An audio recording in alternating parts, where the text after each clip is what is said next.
देखिए, महाराष्ट्र में मराठी का ही महत्व होगा। महाराष्ट्र में मराठी बोलनी चाहिए, ये हमारा आग्रह है। अन्य भाषिक भी मराठी के साथ है और मराठी भाषा के साथ रहने चाहिए, ये हमारी भूमिका है।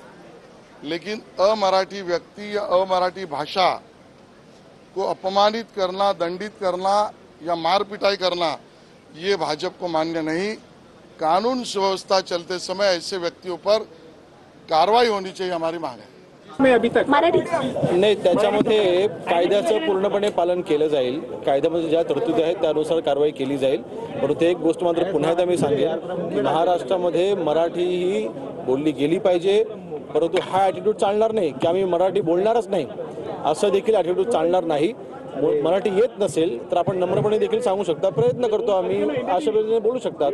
म्हणून मला वाटतं आम्ही मराठी बोलणारच नाही अशा पद्धतीने वागणं हे चुकीचं आहे। परंतु कायदा कोणी हातात घेऊ नये, अशा व्यक्तींच्या बाबतीत आपण संबंधित पोलीस विभागाकडे आपण तक्रार करा, नक्कीच त्याच्यावरती आम्ही कायदे